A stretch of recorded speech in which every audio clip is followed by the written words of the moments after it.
نحمده ونصلي على رسوله الكريم أما بعد فأعوذ بالله من الشيطان الرجيم رب اشرح لي صدري ويسر لي أمري واحلل عقدة من لساني يفقهوا قولي رب زدني علما ربنا فقهنا في الدين اللهم إني أسألك علما نافعا وعملا متقبلا ورزقا طيبا واسعا السلام علیکم ورحمۃ اللہ وبرکاتہ۔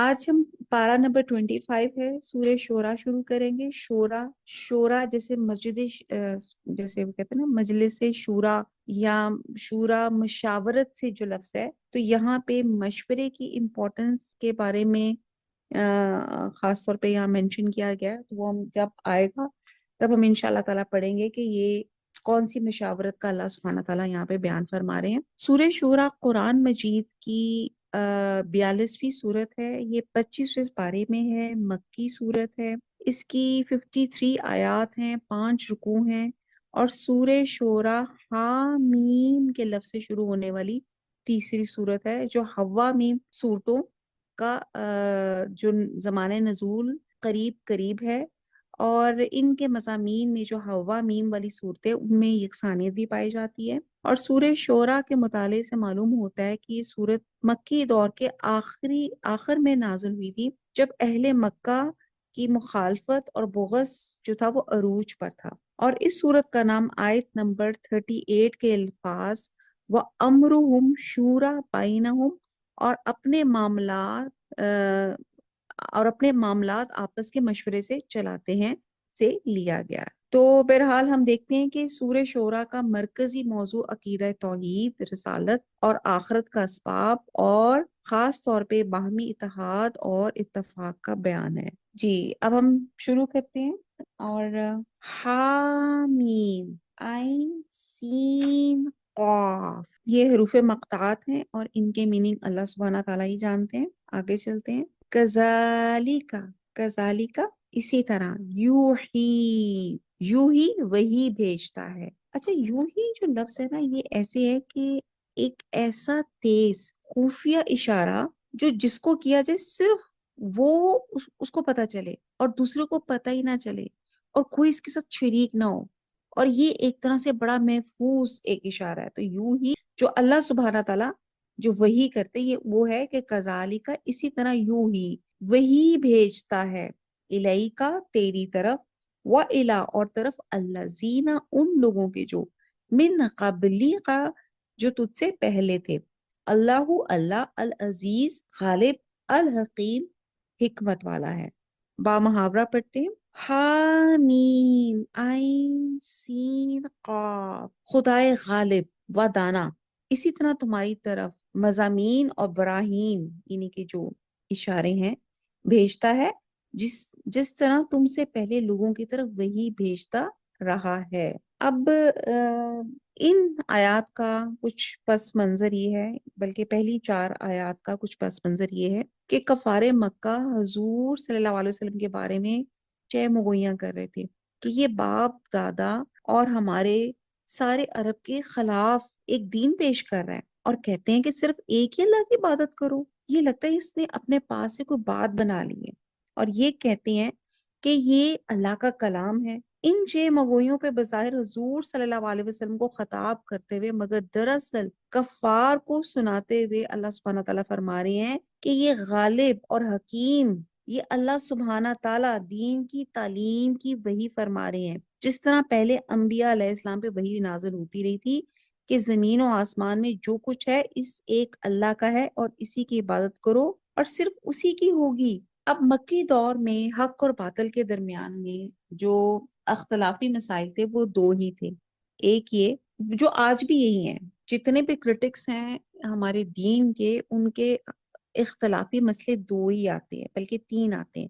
نمبر 1 تو یہ آتا ہے کہ مشرکوں یہ وحدانیت سے متعلق آتا ہے کہ مشرکوں کے بتوں کا کائنات میں کچھ تصرف ہے یا نہیں ہے، یعنی کہ شرک۔ پہلا یہ ہوتا ہے کہ لوگ اللہ کی وحدانیت کو ماننا نہیں چاہتے، اور وہ چاہتے ہیں کہ اتنی بڑی کائنات جو ہے اکیلے تو نہیں بن سکتی، ضرور اس کی پارٹیسپیشن میں کوئی اور ہمارے بت یا ہمارے اللہ کے ساتھ کچھ ساجھیدار وہ شریک کر لیتے تھے۔ ایک تو یہ ایک مسئلہ تھا اختلاف کا۔ دوسرا